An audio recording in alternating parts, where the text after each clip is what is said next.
Hello everyone, আশা করি সবাই ভালো আছেন। আজকে নিয়ে আসলাম ঈদ ডে ব্লগ। ঈদের দিন আমি কি করলাম সেই নিয়ে থাকবে আজকের এই ব্লগটা। আশা করি আপনাদের ভালো লাগবে। তো আজকে আমি ঘুম থেকে ঈদের দিন ঘুম থেকে উঠে সকালবেলা ওয়েদারটা দেখতেছিলাম। আজকে ওয়েদারটা অনেক বেশি সুন্দর ছিল, অনেক বেশি স্নিগ্ধ ছিল। আবহাওয়াটা মোটামুটি অনেক ভালোই ছিল। আমি তো ভাবতেছিলাম যে হয়তো বা বৃষ্টি হতে পারে।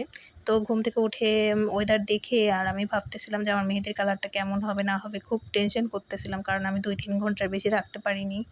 দেখলাম যে না, মোটামুটি ভালোই কালার আসছে। মেহেদির কালার যত বেশি ভালো হবে তত নাকি গাঢ় হবে, তত নাকি হাজব্যান্ড ভালোবাসে। এই কথাটা কি সত্যি নাকি অবশ্যই কমেন্টে জানাবেন। তারপরে আমি সকালবেলা ঘুম থেকে উঠে মেহেদি কালার টালার সব কিছু দেখতেছিলাম। তারপরে আমি চলে গেলাম গরুর কাছে গিয়ে দেখি যে ও শুয়েছিল। আমাদের গরুটা মাশাআল্লাহ অনেক বেশি সুন্দর ছিল, অনেক বেশি কিউট ছিল। তো তারপর আমাকে দেখে আবার গরুটা উঠে আমাকে দেখতেছিল। আমি আবার ওকে সকালবেলা গিয়ে হাই করতেছিলাম। তো আমি আবার ওইখান থেকে এসে লুচি বানানোর কাজে লেগে পড়ি। প্রত্যেক বছর ঈদ আসবে আর আমাকে তো লুচি বানাতেই হবে। তো লুচি বানানোর কাজটা সবসময় আমিই করে থাকি।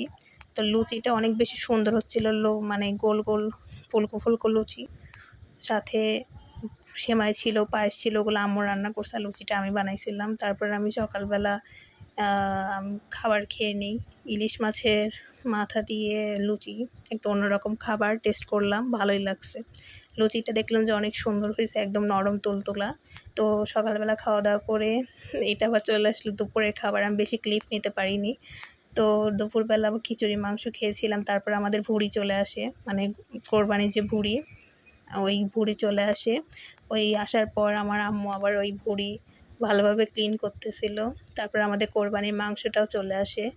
আর ঈদের দিন তো অনেক ব্যস্ততার মাঝে সময় পাওয়াই যায় না, এমন আর কি, এতই পরিমাণ ব্যস্ততা।